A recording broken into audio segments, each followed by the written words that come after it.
Hello students, welcome to the lecture series of Indian Tradition, Culture and Society। आज हम अपना lecture number 7 start करेंगे और इस लेक्चर के साथ हमारी सेकंड यूनिट जो है वो स्टार्ट हो जाएगी। तो देख लेते हैं हमारे आज के टॉपिक क्या रहेंगे। आज के वीडियो लेक्चर में हमारे जो टॉपिक रहेंगे वो रहेंगे evolution of script and languages in India. India के अंदर जो लैंग्वेज और स्क्रिप्ट का इवोल्यूशन हुआ वो किस तरीके से हुआ उसको समझेंगे। इसमें हम बेसिकली दो स्क्रिप्ट के बारे में पढ़ेंगे, Indus script and Brahmi script. और दूसरा जो हमारा इंपॉर्टेंट टॉपिक रहेगा वो रहेगा वेदास। तो जो हमारे चार वेद हैं उनके बारे में हम डिस्कस करेंगे। तो इसमें हम ऋग्वेद, यजुर्वेद, सामवेद और अथर्ववेद को डिस्कस करेंगे। तो चलिए हम अपना लेक्चर शुरू कर लेते हैं। इसमें सबसे पहले हम पढ़ेंगे evolution of script and languages in India. तो सबसे पहले व्हाट इज लैंग्वेज? लैंग्वेज क्या होती है? तो a language usually refers to the spoken language method of communication. जो हम बोलते हैं, है ना, उसको लैंग्वेज बोला जाता है। बहुत सिंपल वे में अगर मैं आपको समझाऊं, जो भी हम बोल रहे हैं, जैसे मैं हूं, मैं अपने फ्रेंड के साथ बात कर रहा हूं, तो बेसिकली वो क्या है? वो लैंग्वेज है ना। तो ये लैंग्वेज क्या है? कम्युनिकेशन का कोई भी मेथड हो सकता है। ठीक है। तो ऐसे जैसे एनिमल्स आपस में कम्युनिकेट करते हैं, बर्ड्स होती हैं, है ना, उनकी आवाजें आप लोग सुनते हैं, तो बर्ड्स आपस में कम्युनिकेट करती हैं, तो उनके लिए वो लैंग्वेज है। और हम ह्यूमन बीइंग के लिए जो हम आम बोलचाल की भाषा का इस्तेमाल करते हैं उसको लैंग्वेज बोलते हैं। तो लैंग्वेज क्या हो गया? लैंग्वेज हो गया a method of communication. Second है इसमें script. A script refers to a collection of character used to write one or more languages. Script को हिंदी में बोलते हैं लिपि। और लिपि के थ्रू हम क्या करते हैं? लिपि के थ्रू हम किसी लैंग्वेज को लिखते हैं। तो लैंग्वेज को अभी तो हमने क्या समझा कि उसको बोला जा रहा है। अब उसी जो हम बोल रहे हैं उसको अगर हम लिखना शुरू कर दें, जिसमें हम करेक्टर का इस्तेमाल करते हैं, डिफरेंट अल्फाबेट या करेक्टर्स को यूज करते हैं, तो वो क्या बन जाता है? वो स्क्रिप्ट बन जाता है। Scripts are writing system that allow the transcription of a language via alphabet sets। तो स्क्रिप्ट क्या हो गया? स्क्रिप्ट हमारा राइटिंग सिस्टम हो गया जिसके थ्रू हम किसी लैंग्वेज को ट्रांसक्रिप्ट करते हैं, मतलब किसी लैंग्वेज को हम लिखते हैं। और स्क्रिप्ट के अंदर जैसे अभी मैंने बताया, कैरेक्टर्स होते हैं या अल्फाबेट्स होते हैं। जैसे इंग्लिश है ना, इंग्लिश को अब हमें लिखना है भाई, इंग्लिश आपस में बोल रहे हैं लेकिन इंग्लिश को लिखना है, तो उसके लिए हमें अल्फाबेट्स चाहिए। हिंदी हम बोल रहे हैं तो हिंदी के लिए हमें क ख ग और आ ई है ना, ये चाहिए, ये कैरेक्टर्स चाहिए। तब हम क्या कर पाएंगे? तब हम इन लैंग्वेजेस को लिख पाएंगे। ठीक है। तो अब हम इसमें देखते हैं इंडस स्क्रिप्ट, हड़प्पन स्क्रिप्ट। तो जनरली जब हम एंशंट इंडिया की बात करते हैं, एंशंट इंडिया को जब हम पढ़ते हैं तो हम उसमें हड़प्पा सिविलाइजेशन पढ़ते हैं। आप लोगों ने छोटी क्लास में हिस्ट्री में या ज्योग्राफी में जरूर पढ़ा होगा हड़प्पा सिविलाइजेशन, जिसको हिंदी में सिंधु घाटी की सभ्यता भी बोलते हैं, है ना। सिंधु घाटी मतलब सिंधु रिवर जो है उसको इंडस रिवर बोलते हैं इंग्लिश में, है ना। तो उसी को वहीं वहां पे जो सिविलाइजेशन डेवलप हुई वो थी हड़प्पा सिविलाइजेशन। तो हड़प्पा संस्कृति के अंदर जो लिखा जाने लगा, पहले जो स्क्रिप्ट डेवलप हुई उसकी बात कर रहे हैं हम। ठीक है। तो after the pictographic representations of early man, the first evidence of writing system can be seen in Indus valley civilisation. जो अर्ली मैन था, जो आदि मानव था, है ना, जब उसने कम्युनिकेशन करना सीखा तो पहले तो उसने लैंग्वेज का यूज किया और उसके बाद उसने पिक्चर्स बनाना शुरू करी। वो पेड़ों के ऊपर या जो पत्थर हुआ करते थे या रॉक्स हुआ करती थी उनके ऊपर पिक्चर बनाया करता था। लेकिन उसके बाद ह्यूमन बीइंग ने धीरे धीरे क्या किया? लिखना स्टार्ट किया। तो पहला जो हमें एविडेंस मिलता है राइटिंग सिस्टम का, वो इंडस वैली सिविलाइजेशन में मिलता है, हड़प्पा संस्कृति में मिलता है। ठीक है। The earliest evidence of which is found on the pottery and potsherds of Rahman Dheri, and these potters marks engraved or painted are similar to those appearing in the mature Indus symbol system। ये मैंने यहाँ पे रहमान धहरी को underline किया है। Basically ये रहमान धहरी जो है एक प्लेस का नाम है।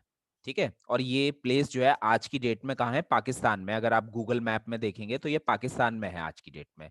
तो पहले तो इंडिया का ही पार्ट था, है ना। तो इंडस वैली सिविलाइजेशन की एक प्लेस है रहमान देहरी।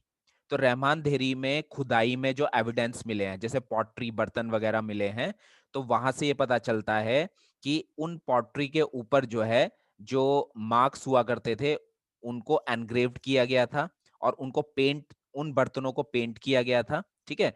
जब हम इन बर्तनों की स्टडी करते हैं, जो आर्कियोलॉजिकल सर्वे है वो जब इन चीजों की स्टडी करता है, तो उससे ये पता लगता है कि ये बर्तन बिल्कुल वैसे ही हैं जैसे मैच्योर इंडस सिंबल सिस्टम में हमें सिंबल्स देखने को मिलते हैं।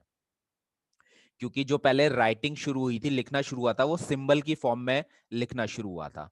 तो हड़प्पा संस्कृति के अंदर मैच्योर इंडस सिंबल सिस्टम जो है, जो हमें सिंबल देखने को मिलते हैं, वो रहमान देहरी के बर्तनों के ऊपर, पॉटरी के ऊपर भी देखने को मिलते हैं। तो ये सबसे पहला एविडेंस है। ठीक है। Later the writing system can be seen on the seals and sealings of Harappan period. बाद में और खुदाई हुई, आर्कियोलॉजिकल सर्वे ने और चीजें फाइंड आउट करी, तो हड़प्पन पीरियड के, हड़प्पन टाइम के जो भी सील्स वगैरह मिलती हैं, उनके ऊपर हमें राइटिंग सिस्टम देखने को मिला। ठीक है। Most inscriptions containing symbols are extremely short. जो बेसिकली इंस्क्रिप्शन हुआ करते थे, इंस्क्रिप्शन का मतलब है जो लिखा गया, एक तरीके से अगर हम ये बोलें, तो जो इंस्क्रिप्शन थे, उन इंस्क्रिप्शंस के अंदर जो सिंबल्स थे बहुत छोटे हुआ करते थे, और ज्यादा से ज्यादा 5 सिंबल्स हुआ करते थे। जैसे कोई एक शब्द लिखा, जैसे मैं कहूं, मैं एक शब्द लिख रहा हूं, तो उस शब्द के अंदर 3 जो है वो करेक्टर है ना। जैसे मैंने लिखा राजीव, तो रा, जे और वा, है ना। रा, ज और वा, ये 3 आ गए, अगर मैं बहुत सिंपल वे में आपको समझाऊं। तो ऐसे जो इंस्क्रिप्शन मिलते थे, वो बहुत शॉर्ट मिलते थे, और उसमें जो है 5 के करीब सिंबल हुआ करते थे। तो making it difficult to judge whether or not these symbols constituted a script used to record a language or even symbolize a writing system।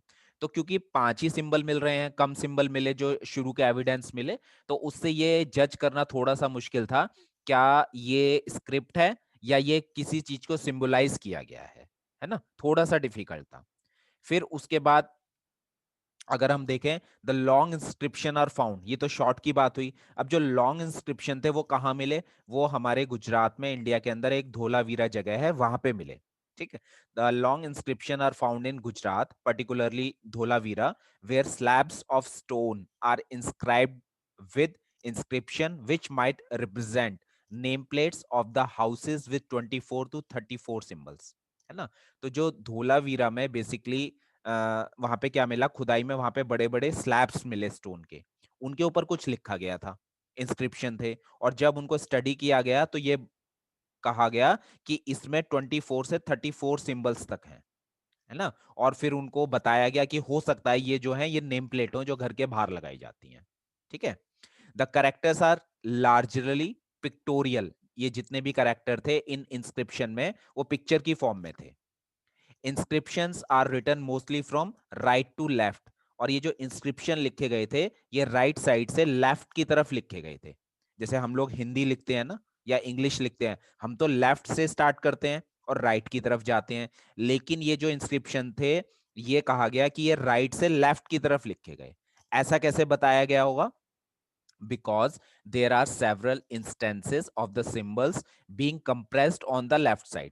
देखिए, जब हम राइट साइड से, हम लोग जो है, सॉरी, लेफ्ट साइड से जब हम हिंदी लिखना शुरू कर रहे हैं या इंग्लिश लिखना शुरू कर रहे हैं, और हमारी लाइन अगर खत्म होने वाली होती है और हमारे एक दो शब्द बच जाते हैं, तो हम क्या करते हैं, उसको कंप्रेस कर देते हैं राइट हैंड साइड में। तो इस तरीके से बताया गया कि राइट से ये इंस्क्रिप्शन लिखे गए थे, और जब लेफ्ट साइड में स्टडी किया गया, तो देखा लेफ्ट साइड में जो सिंबल्स है वो कंप्रेस्ड हो रहे हैं, जैसे राइटर के पास जो है वो स्पेस खत्म हो रहा हो, है ना। तो उसने क्या कर दिया, लेफ्ट साइड में उनको कंप्रेस्ड कर दिया, छोटा छोटा लिख दिया, as if the writer is running out of space at the end of the row there. ठीक है। अब ये जो प्रिंसिपल साइंस थे, आगे चल के और अगर हम देखते हैं, तो इंस्क्रिप्शन में जो हमें साइंस आगे आर्कियोलॉजिकल सर्वे के अकॉर्डिंग, या जो भी स्टडी हुई आगे चल के, उसमें पता लगा कि इस पूरे राइटिंग सिस्टम में 400 तक साइंस हुआ करते थे, जिनको इंपॉर्टेंट साइन बोला गया है। ठीक है। There were argument that the Indus script is non linguistic. अब जो ये क्या कहते हैं, पुरानी चीजों की स्टडी करते हैं, है ना, उनके बीच में भी आर्ग्यूमेंट है। उनके बीच में आर्ग्यूमेंट क्या है? Indus script is non linguistic. कुछ लोगों का मानना है कि जो इंडस स्क्रिप्ट थी वो नॉन लिंग्विस्टिक थी। नॉन लिंग्विस्टिक का मतलब है वो लैंग्वेज को डिफाइन नहीं किया जाता था, है ना, वो लैंग्वेज को नहीं लिखा गया था, लेकिन वो जो सिंबल्स थे वो फैमिलीज को, क्लैंस, क्लैंस माने क्या होता है? समूह या ग्रुप, ग्रुप को, गॉड्स को या रिलीजियस कॉन्सेप्ट को शो करते थे, सिंबलाइज करते थे। तो असल में वो लैंग्वेज नहीं थी, कुछ लोगों का तो ये मानना है। लेकिन जो दूसरे और हैं जो स्टडी कर रहे हैं, कर रहे हैं या करते हैं, उनका कहना है कि वो लिंग्विस्टिक सिस्टम ही था, या लिंग्विस्टिक सिस्टम ही है, कि वो लैंग्वेज को ही लिखा गया है। ठीक है, तो एक तो इस तरह का डिबेट आज की डेट में भी जो ये स्टडी करते हैं उनके बीच में रहता है। दूसरा डिबेट ये है, debate shifted to whether it is the predecessor of Dravidian script or the Brahmi script. अब दूसरा ये है कि जो आगे चल के अभी हम ब्राह्मी स्क्रिप्ट और द्रविडियन स्क्रिप्ट पढ़ेंगे, तो डिबेट इस बात का है कि जो ये क्या कहते हैं, हड़प्पा के अंदर जो स्क्रिप्ट थी, इंडस स्क्रिप्ट थी, वो द्रविडियन ब्राह्मी स्क्रिप्ट के पहले की है या उसके बाद की है। तो इसमें भी डिबेट जो है वो चलता है। ठीक है, दूसरा इसमें हमारा ब्राह्मी स्क्रिप्ट। तो Brahmi is the originator of most of the present Indian scripts. हमारी आज की डेट में जितनी भी स्क्रिप्ट्स हैं इंडिया के अंदर, जितनी भी लिपि लिखी जाती हैं, उसकी ओरिजिनेटर कौन है? वो है ब्राह्मी स्क्रिप्ट। ठीक है, it developed into two broad types in northern and southern India. जब ये डेवलप हुई तो नॉर्दर्न इंडिया में अलग तरीके से डेवलप हुई, सदर्न इंडिया में अलग तरीके से डेवलप हुई। ठीक, नॉर्दर्न रीजन में क्या करते हैं, जैसे हम लोग नॉर्दर्न रीजन में हैं, तो in the northern one being more angular, जैसे हम लोग हिंदी लिखते हैं तो उसमें जैसे आ लिख रहे हैं तो वो एंगुलर है ना, का लिख रहे हैं तो वो एंगुलर है, का की शेप देखिए तो ऐसा लगेगा जैसे एंगुलर है, उसको ज्यादा मोड़ा गया है ना। लेकिन साउथ में जो लैंग्वेजेस लिखी जाती हैं वो ज्यादा सर्कुलर होती हैं। तो एक तो डिफरेंस इससे पता लगाया जा सकता है। फिर ये जो ब्राह्मी स्क्रिप्ट थी, it was deciphered in 1838 by James Prinsep. ठीक है, ये जो इस तरह का कॉन्सेप्ट दिया था, डेसिफर का मतलब होता है वर्णन करना, तो जेम्स प्रिंसेप ने 1838 में इसका वर्णन किया था। ठीक है, और अगर हम और पीछे जाएं तो जो अशोका के रॉक कट एडिक्ट्स मिलते हैं, है ना, और वो लगभग 250 से लेके 232 बीसी इतने साल के हैं, है ना, एडी से भी बहुत पुराने हैं। तो उनके ऊपर भी क्या है, बेसिकली ब्राह्मी इंस्क्रिप्शंस देखने को मिलते हैं। ठीक है, अशोका के टाइम के जो इंस्क्रिप्शन मिलते हैं तो वो भी क्या है, ब्राह्मी स्क्रिप्ट ही है। अच्छा, Brahmi is usually written from left to right. अब ब्राह्मी स्क्रिप्ट जो है वो लेफ्ट से राइट लिखी जाती है, जैसे आज की डेट में भी हम लेफ्ट टू राइट लिखते हैं। तो ये इंडस स्क्रिप्ट से क्या है, डिफरेंस हो गया। ठीक, ब्राह्मी इज एन एबिगुदा। ब्राह्मी को एबुगिदा भी बोलते हैं। अब ये क्या होता है, इसका मतलब होता है that each letter represent a consonant while vowels are written with obligatory diacritics called matras in Sanskrit, है ना। ब्राह्मी को एबिगुदा बोलते हैं। एबिगुदा का मतलब है कि ब्राह्मी के अंदर जो लेटर लिखे जाते हैं वो दो तरह के होते हैं, एक होते हैं कंसोनेंट, एक होते हैं वोवल। कंसोनेंट आपके होते हैं व्यंजन, वोवल होते हैं स्वर, है ना। और जो स्वर होते हैं, वोवल्स होते हैं, उनको मात्राओं के साथ लिखा जाता है। बेसिकली वो मात्राएं ही हैं। अगर संस्कृत से हम देखें तो वो बेसिकली मात्राएं, जैसे अ एक मात्रा है। फिर आ से आम, है ना। तो जैसे आ से आम हम लोग पढ़ रहे हैं तो कहीं पे हम जैसे लिखते हैं, कहीं पे आ की मात्रा लगाते हैं तो वो हम ये वाली मात्रा लगाते हैं, है ना। तो ऑब्लिगेटरी डायक्रिटिक्स का मतलब क्या है, मात्रा। In the early Brahmi period the existence of punctuation mark is not very well shown. तो जो पहले ब्राह्मी पीरियड की बात करते हैं, जो पहले ब्राह्मी स्क्रिप्ट डेवलप हुई, तो उसमें पंक्चुएशन अच्छे से यूज नहीं होती थी। The use of dash and a curved horizontal line is found. हालांकि डैश और हॉरिजेंटल लाइन हमें ब्राह्मी स्क्रिप्ट में देखने को सॉरी देखने को मिलती है। A flower mark seems to mark the end and a circular mark appears to indicate the full stop। ठीक है, तो जैसे अगर फ्लावर मार्क लगा हुआ है तो उससे कह रहे हैं कि कोई चीज लिखा हुआ है वो खत्म हो गया, और लाइन के आखिर में अगर सर्कुलर मार्क लिखा है तो उसको बताया गया है कि वो किसको इंडिकेट कर रहा है, वो फुल स्टॉप को इंडिकेट कर रहा है। ठीक है, आगे चल के ब्राह्मी स्क्रिप्ट को यूज किया गया प्राकृतिक लैंग्वेज लिखने के लिए और उसके बाद संस्कृत लैंग्वेज लिखने के लिए। तो बेसिकली जो इंडो आर्यन लोग थे और जब ब्राह्मी स्क्रिप्ट का डेवलपमेंट हो गया तो उस टाइम पे आम बोलचाल की जो भाषा थी वो प्राकृतिक लैंग्वेज थी। तो प्राकृतिक लैंग्वेज को ब्राह्मी स्क्रिप्ट में लिखा गया। प्राकृतिक लैंग्वेज के बाद संस्कृत लैंग्वेज डेवलप हुई थी, तो आगे चल के संस्कृत लैंग्वेज को भी ब्राह्मी लैंग्वेज स्क्रिप्ट में लिखा गया। According to the epigraphers, all Indian scripts are derived from Brahmi. There are two main families of script. ठीक है, देवनागरी एंड द्रविडियन। जो एपिग्राफर्स होते हैं, जो बेसिकली लैंग्वेजेस वगैरह पढ़ते हैं, तो उनके अकॉर्डिंग जितनी इंडियन स्क्रिप्ट है वो ब्राह्मी से ही डिराइव्ड हुई है। और दो तरह इनकी बेसिकली दो फैमिली है। ब्राह्मी स्क्रिप्ट की दो फैमिली है, एक है देवानागरी।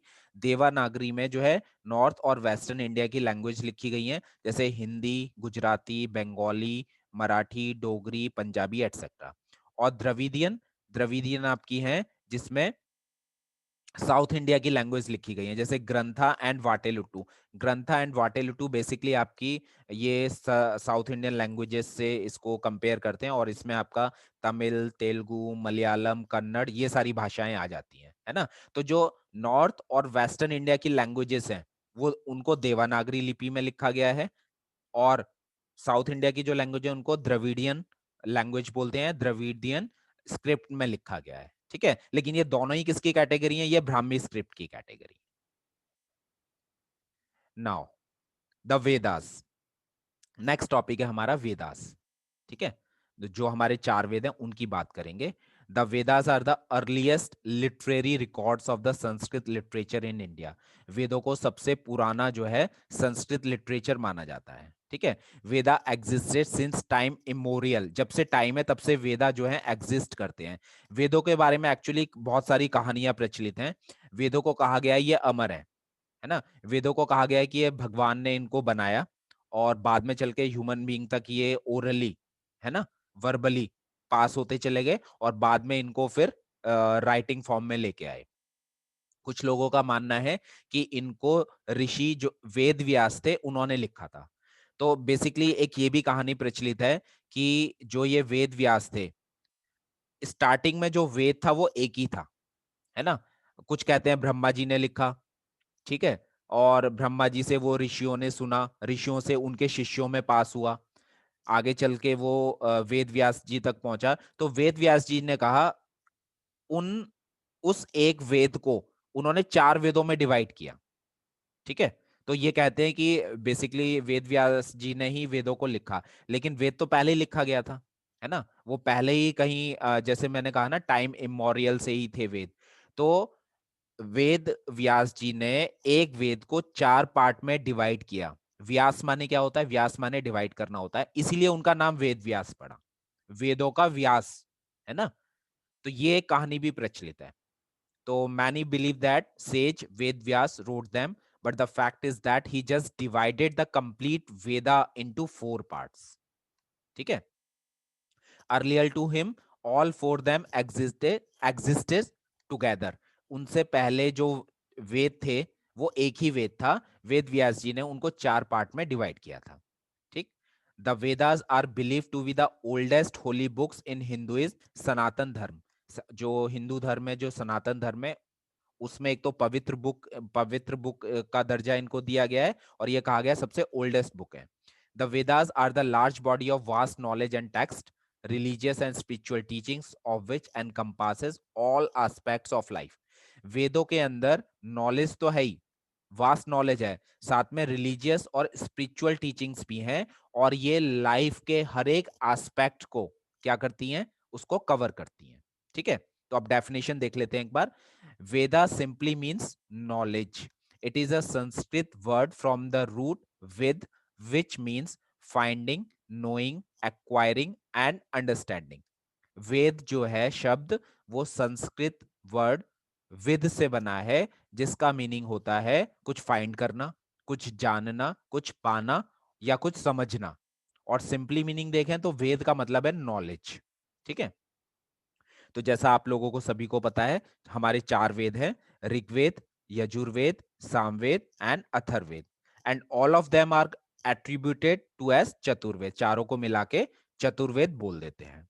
अब वेदों के अंदर बहुत सारी चीजें हैं, जैसे Veda consist of Brahmanas, Upanishads and Aranyakas. ठीक है, वेदों के अंदर एक पार्ट लिखा गया है जिसको हम ब्रह्मनास बोलते हैं। ब्रह्मनास के अंदर बेसिकली जो रिचुअल्स होते हैं, वैदिक कर्म कांड जो होते हैं, उनके बारे में इंस्ट्रक्शंस हैं, उनके बारे में चीजें लिखी गई हैं। जो अरंक्यास है, उपनिषद में अभी बताता हूँ, जो अरंक्यास है वो वेदों का लेटर सेक्शन है, और इसके अंदर जो ब्राह्मणास पार्ट है ना, उसका कंक्लूडिंग पार्ट है। ब्राह्मणास का कंक्लूडिंग पार्ट क्या है? अरंक्यास है। और इसके अंदर बेसिकली जो आपका वर्शिप है, पूजा जो करते हैं या जो मेडिटेशन करते हैं, उसके प्रिंसिपल्स बताए गए हैं। जो उपनिषद हैं, उपनिषद बिल्कुल ही अलग लिखे गए हैं, वेदों के बाद लिखे गए हैं, है ना। ये हम आगे आने वाले वीडियो में भी पढ़ेंगे, देखेंगे उपनिषद क्या होते हैं। तो उपनिषद बेसिकली वेदों के कंक्लूडिंग पार्ट होते हैं। ठीक है, ईच वेद हैज बीन सब classified into four major text types: the samhitas, the most ancient layer of the text in the Vedas. वेदों के अंदर जो सबसे एंशियंट लेयर है वेदों की, उसको समितास बोला गया है ना। सम का मतलब होता है, अगर मैं समितास को ब्रेक डाउन करूं, तो सम का मतलब होता है करेक्ट और प्रॉपर। ठीक है, और हित का मतलब होता है अरेंजमेंट। तो बेसिकली इसमें समिताज में जो वेदों के अंदर मंत्र हैं या हाइम्स हैं या वर्स हैं, उनको अच्छे से एक करेक्ट या प्रॉपर उनका अरेंजमेंट दिया गया है। ठीक है, अब एक एक करके हम चारों वेदों को देख लेते हैं। पहला इसमें हमारा वेद है ऋग्वेद। तो ऋग्वेद जो है सबसे पुराना हमारा ओल्डेस्ट टेक्स्ट है। Rigveda is one of the oldest text of the Indo Aryan civilization. It consist of two Sanskrit word, Rig and Veda. ठीक है, ऋग का मीनिंग होता है प्रेज और शाइन, प्रेज करना, किसी की प्रशंसा करना, और वेद का मीनिंग होता है नॉलेज। ठीक है, अब ये कैसे होता है इसको अभी मैं आगे डिस्कस करूंगा। ऋग्वेद के अंदर जो है 1028 हाइम्स हैं। ठीक, हाइम्स का मतलब होता है भजन, एंड 10,600 वर्स है। वर्स का मतलब क्या होता है? कविता। तो बेसिकली ये जो ऋग्वेद है, ये आपका भजन और कविता की फॉर्म में लिखा गया है। इसमें 1028 भजन है और 10,600 जो है कविताएं, वर्स हैं। और इस पूरे ऋग्वेद को 10 डिफरेंट मंडल्स में डिवाइड किया गया है। मंडल्स क्या हो गए? मंडल बेसिकली हो गए चैप्टर। तो 10 चैप्टर में या 10 अध्याय में या 10 बुक के अंदर इसको डिवाइड किया गया है। Each mandala is associated with a certain deity. हर एक मंडल जो है वो किसी ना किसी देवता को, देवी देवता को समर्पित है। ठीक है, there are hymns praising gods and asking for benefit such as health, long life, wealth, protection and victory in battle. अब इसके अंदर जो भजन लिखे गए हैं, उन भजनों में भगवान की प्रशंसा की गई है, भगवान को प्रेज किया गया है। इसीलिए ऋग का मीनिंग क्या हो गया? प्रेज, जो मैं अभी आपको ऊपर बता रहा था। ऋग का मतलब है प्रेज, है ना। प्रेज माने प्रशंसा। तो इसमें देवी देवताओं की प्रशंसा की गई है, और प्रशंसा करते करते, उनकी भक्ति में भजन गाते गाते, भजन बोलते बोलते, उनसे क्या मांगा गया है कि भाई हमारी हेल्थ अच्छी हो, लॉन्ग लाइफ हो हमारी, वेल्थ हमें मिले, प्रोटेक्शन मिले, और लड़ाई जो अब होती थी तो उसमें विक्ट्री मिले। तो ये जो हमारा ऋग्वेद है, ये सबसे प्रिंसिपल और ओल्डेस्ट वेद है। बाकी के जो 3 वेद हैं, उनके लिए ऋग्वेद क्या है? एक बेस प्रोवाइड करता है। ठीक है, तो ये प्रिंसिपल वेद है हमारा Rigveda. And it was composed in an ancient form of Sanskrit about 1500 BC. तो 1500 बीसी के आसपास इसको लिखा गया था। ठीक है, जो हमें डेटा मिलता है। और कुछ लोगों का ये भी मानना है कि ये 1700-1100 बीसी के बीच में इसको लिखा गया था। ठीक है, तो with rhythm sorry Rigveda has hymns that sings the praises of the Rigvedic deities like Indra, Agni, Som, Varun, Surya and other gods. उस टाइम पे जो देवी देवता हुआ करते थे, जो आज की डेट में भी जनरली हैं, जैसे देवता इंद्र, अग्नि, सोम, देवता वरुण, देवता सूर्य, या दूसरे जो गॉड होते थे, उनकी प्रशंसा में इसके अंदर हाइम्स लिखे गए हैं, भजन लिखे गए हैं। ठीक है, Rigveda provides almost complete information about the old वैदिक सिविलाइजेशन। तो अगर हम ऋग्वेद को पढ़ते हैं, तो हमें ओल्ड वैदिक सिविलाइजेशन के बारे में सारी नॉलेज मिलती है। है ना। ओल्डेस्ट आर्यन सिविलाइजेशन के बारे में हमें नॉलेज मिलती है कि उनका रिलीजन किस तरह का था, उनका वे ऑफ लाइफ क्या था, उनका थॉट प्रोसेस क्या था, उनका मोड ऑफ बिहेवियर क्या होता था, इसके बारे में हमें जानकारी मिलती है। Rigveda has been a reminder of the ancient cultural heritage and point of pride for Hindus, with some hymns still in use in major rites of passage ceremonies, है ना। तो ऋग्वेदा जो है बेसिकली हिंदू धर्म के लिए, हिंदुओं के लिए बेसिकली गर्व का प्रतीक है। और इसमें जो हाइम्स लिखे गए हैं, भजन लिखे गए हैं, वो आज भी मॉडर्न इंडिया में भी जब हिंदू फैमिलीज में कोई सेरेमनी वगैरह होती है तो उन मंत्रों को, उन भजनों को बोला जाता है। ठीक है। सेकंड है हमारा सामवेद।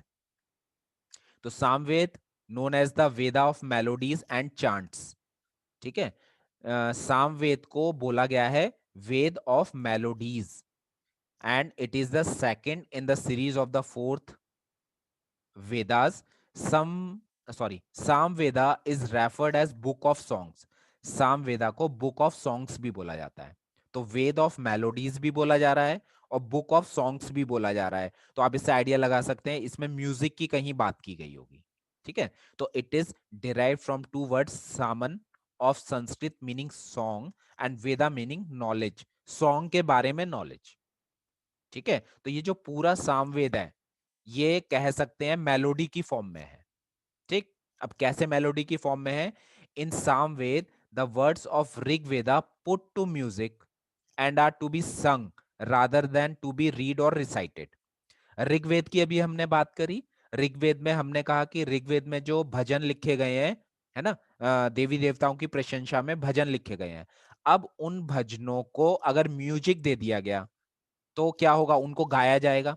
ऋग्वेद में सिर्फ बोला जाता था। ऋग्वेद में जो लिखा गया है भजन, उनको पहले बोला जाता था, उसके बाद कहीं जाके सामवेद लिखा गया। तो सामवेद में बेसिकली जो ऋग्वेद में लिखा गया है उसको म्यूजिक दे दिया गया, उसको मेलोडी दे दी गई, इसीलिए इसका नाम है बुक ऑफ सॉन्ग्स। तो सामवेद में बेसिकली जो लिखा गया है वो सॉन्ग्स की फॉर्म में लिखा गया है। तो उसको पढ़ना नहीं है, उसको रिसाइट नहीं करना है, उसको संग करना है, उसको गाना है। ठीक है। The Samaveda is divided into two major parts. दो मेजर पार्ट्स में सामवेदा डिवाइडेड है। पहला पार्ट है, first is the melody collection और the Sama, that is song. जो पहला पार्ट है वो सॉन्ग्स हैं। जो दूसरा पार्ट है उसको आर्चिका बोलते हैं। और आर्चिका का मतलब है और the verse book, a collection samhita of hymns. Verse book मतलब जो भजन तो लिखे हैं और कविता की फॉर्म में लिखे गए हैं। ठीक है। The total number of versus, जो टोटल नंबर इसके अंदर कविताएं हैं या वर्सेस हैं सामवेद के अंदर, वो कितनी है? वो है 1875। और जिसमें से ये कहा गया है कि 1771 वर्सेस जो है वो तो ऋग्वेदा से ली गई हैं, और 99 वर्सेस ऐसी हैं जो ऋग्वेदा में नहीं मिलती, मतलब बाद में लिखी गई हैं, है ना। तो 1771 के आसपास अप्रोक्सीमेटली वो ऋग्वेद से ली गई हैं, बाकी 99 अलग से लिखी गई हैं। ठीक। When the yajna was organized, the singer priest called out the deity by singing the mantras in loud and sweet voice. तो जब भी कभी यज्ञ होता था, है ना, तो जो एक प्रीस्ट होता था जिसको म्यूजिक की नॉलेज हुआ करती थी, वो सिंगर प्रीस्ट क्या करता था? देवी देवताओं की प्रशंसा में उनको बुलाने के लिए कि वो आए और हमारे यज्ञ में शामिल हों, तो एक स्वीट और लाउड वॉइस में इन मंत्रों को वो गाया करता था। ठीक है। Samaveda has served as principal roots of Indian classical music and dance tradition. तो जो हमारा सामवेद है वो इंडियन क्लासिकल म्यूजिक और डांस ट्रेडिशन के लिए बेस की तरह काम करता है। तो कहीं ना कहीं हमारा इंडियन क्लासिकल म्यूजिक जो है वो सामवेद से डिराइव्ड हुआ है ना। इसके अलावा the Samaveda in addition to singing and chanting mention instruments and the specific rules and regulation of playing them so as to preserve the sanctity of ancient instrument. तो इसके अंदर सॉन्ग्स हैं, इसके अंदर सिंगिंग चांटिंग्स हैं, मेलोडीज हैं। इसके अलावा ऐसे इंस्ट्रूमेंट जो उस टाइम पे चलते होंगे, म्यूजिकल इंस्ट्रूमेंट, उनकी डिटेल्स भी है और उनको बजाने के लिए जो स्पेसिफिक रूल्स फॉलो होते थे उनको भी इसमें लिखा गया है। रूल्स इसलिए लिखे गए हैं ताकि इन एंशिएंट इंस्ट्रूमेंट की जो एक पवित्रता है ना, सैंक्टिटी जिसको हम कह रहे हैं, वो बची रहे। तीसरा है हमारा यजुर्वेद। तो Yajurveda is composed of yajus and Veda. Yajus means mantras dedicated to yajna, ऐसे मंत्र जो आपके यज्ञ में बोले जाएंगे। जब यज्ञ होगा तो उसमें जो मंत्र बोले जाएंगे वो बेसिकली यजुर्वेदा में लिखे गए हैं, और वेदा का मीनिंग तो आपको पता ही है, नॉलेज। तो Yajurveda is also called the book of rituals. जो कर्म कांड होते हैं, जो हवन होता है, जो यज्ञ होता है, जो वैदिक रिचुअल्स होते हैं, है ना, उनकी बुक कहा जाता है। कि भाई कोई एक पर्टिकुलर सेरेमनी होनी है, जैसे मैं आपको एक सिंपल सा एग्जांपल देता हूँ। आज की डेट में भी जैसे गृह प्रवेश होता है, तो हम पंडित को बुलाते हैं, पूजा पाठ करवाते हैं, और वो पूजा उसमें कुछ स्पेशल मंत्र बोलता है। शादी होती है ना, तो शादी में भी मंत्रों का उच्चारण होता है। अब शादी वाले जो मंत्र हैं वो गृह प्रवेश वाली पूजा में नहीं कर डाल सकते, नहीं बोल सकते, ठीक है। तो ऐसे ही अलग अलग सेरेमनी के लिए रिचुअल्स होते हैं। तो वो सब किस में लिखा है, वो यजुर्वेद में लिखा गया है, इसलिए इसको बुक ऑफ रिचुअल्स भी कहते हैं। It is a compilation of rituals offering formulas और the prose mantras to chanted repeatedly by a priest while an individual performs the a certain ritual action before the sacrificial fire or the यज्ञ।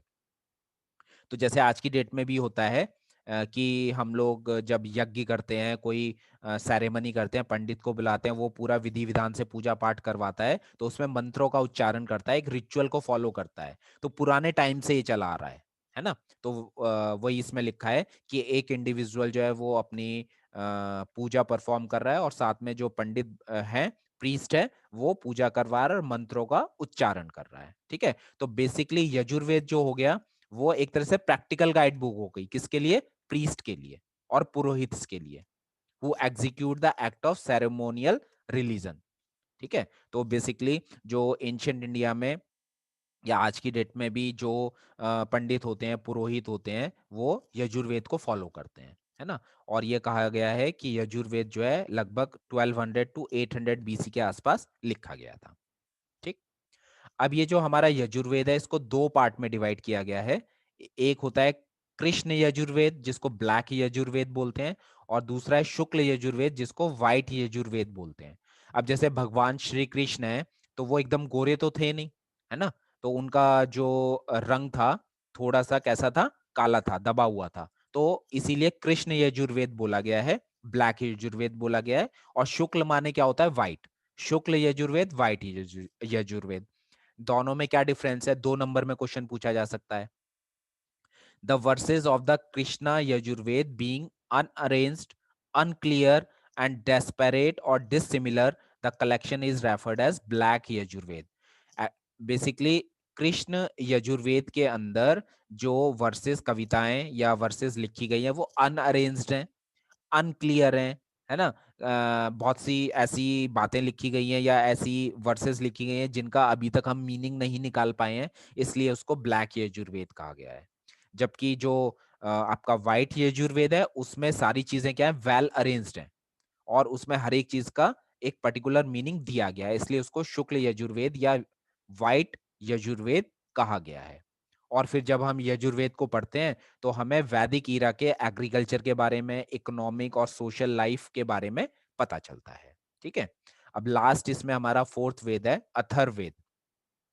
The fourth and final Vedas is the Atharved. It is depicted as knowledge storehouse of the Atharvans, है ना। अथर्ववेद को knowledge store house कहा जाता है, मतलब एक ऐसा स्टोर है जिसके अंदर नॉलेज भरी पड़ी है, बहुत सारी नॉलेज है, और इसको बोला जाता है knowledge store house of Atharvans. तो पहले अथर्वंस का मीनिंग देख लेते हैं। तो Atharvans means formula and spells intended to counteract diseases and calamities और the procedure for everyday life. Atharvans का मतलब यह है कि इसके अंदर, अथर्ववेद के अंदर ऐसे फार्मूलेज हैं, ऐसी बातें लिखी गई हैं जिनसे हम बीमारियों से लड़ सकते हैं, काउंटरैक्ट डिजीजेस, है ना। कोई नेचुरल क्लैमिटी आ रही है तो उससे बच सकते हैं, एवरीडे लाइफ के क्या प्रोसीजर है उनके बारे में बात की गई है, इसीलिए इसको वेदा ऑफ मैजिक फार्मूला भी कहा गया है, ठीक। तो Atharvaveda is a mixture of hymns, chants, prayers.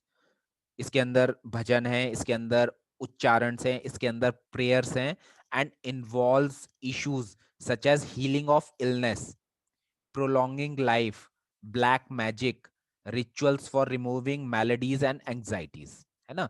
तो अथर्ववेद को ज्ञान का एक तरह से खजाना कहा गया है।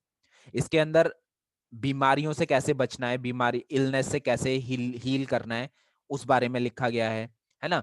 हमारी लाइफ स्पैन जो है उसको कैसे बढ़ा सकते हैं, प्रोलॉन्गिंग लाइफ, उसके बारे में बात की गई है ना।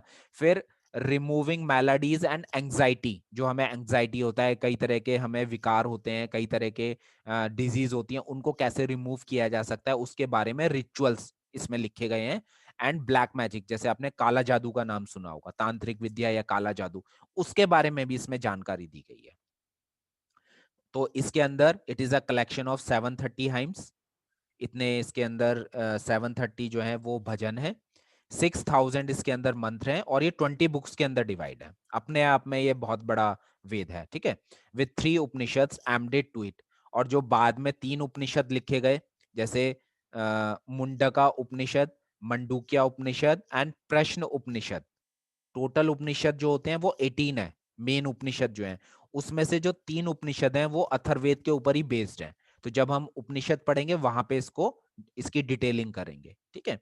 The samhitas in the Atharvaveda have written accounts of surgical and medical speculations, medical से रिलेटेड, सर्जरी से रिलेटेड इसमें बात की गई है। तो ये हम यहाँ पे अच्छा, बीमारियों से काउंटरैक्ट करने की बात की गई है, तो हम ये कह सकते हैं जो हमारा आयुर्वेद है वो कहीं ना कहीं अथर्ववेद के ऊपर ही वो बिलोंग करता है। तो it includes mantras and verses for treating a variety of elements, इसके अंदर ऐसे मंत्र लिखे गए हैं, ऐसी कविताएं लिखी गई हैं जिससे हम कई तरह के एलिमेंट्स को, बीमारियों को ट्रीट कर सकते हैं। जैसे कुछ इसमें एग्जाम्पल दिए गए हैं, इसमें बताया गया है कि ओपन फ्रैक्चर अगर किसी को है तो उसको कैसे ठीक किया जाए, है ना। ऐसे इसमें बताया गया है कि अगर कहीं चोट लग जाती है तो उस पर रोहिणी प्लांट जो होता है, जिसको हम, उसका बॉटनिकल नेम है फाइकस इन्फेक्टोरिया, है ना। तो रोहिणी प्लांट जो है उसको अगर चोट के चारों तरफ बांध लिया जाए तो वो उसको सही कर देता है। फिर इसके अंदर बहुत सारी हर्बल मेडिसिन की जानकारी दी गई है। अथर्वेदा कंसिस्ट ऑफ प्रेयर्स और hymns about the nature of man, good and evil life, ठीक है, अच्छी लाइफ हमारी कैसी हो, इवल लाइफ कैसी होती है, उसके बारे में, नेचर के बारे में, ह्यूमन बीइंग का नेचर किस तरीके का होता है उसके बारे में जानकारी दी गई है। Some hymns were even about peaceful prayers and philosophical speculations, the origin of the universe and the existence of God himself. कई ऐसे भजन है इसके अंदर जिनसे हमें ये पता चलता है कि इस यूनिवर्स का ओरिजिन किस तरीके से हुआ, है ना, या गॉड के एग्जिस्टेंस के बारे में हमें जानकारी मिलती है, ठीक है। Atharvaveda still finds its relevance in today's society as it has been a pioneer in influencing modern medicine and health care. तो अथर्ववेद आज की डेट में भी बहुत ज्यादा इंपॉर्टेंस रखता है हमारी लाइफ के अंदर, क्योंकि ये मॉडर्न मेडिसिन को और हेल्थ केयर को बहुत ज्यादा, जो हमारी मॉडर्न मेडिसिन या हेल्थ केयर है वो बहुत ज्यादा अथर्ववेद से प्रभावित है। इसके अलावा जो इंडिया का कल्चर है, रिलीजियस सेलिब्रेशन है इंडिया के अंदर, उनको भी अथर्ववेद जो है प्रभावित करता है, इन्फ्लुएंस करता है, ठीक है। तो आज के लेक्चर में हम इतना ही रखेंगे, इसमें हमने चारों वेदों को अच्छे से समझा। और अगर आपका कोई क्वेश्चन है तो आप, जब मैं ये वीडियो अपलोड करूंगा तो आप जो है कमेंट सेक्शन में डाल सकते हैं। आप लोगों को अगर ये वीडियो पसंद आ रहे हैं तो आप लोगों ने तो चैनल सब्सक्राइब किया ही है, और जो स्टूडेंट है उनके साथ भी आप सब्सक्राइब कर सकते हैं, है ना। इसमें जो आपके साथ के स्टूडेंट होंगे जो कॉन्स्टिट्यूशन ऑफ इंडिया भी पढ़ रहे हैं, है ना, तो उनके साथ भी आप ये चैनल जो है शेयर कर सकते हैं।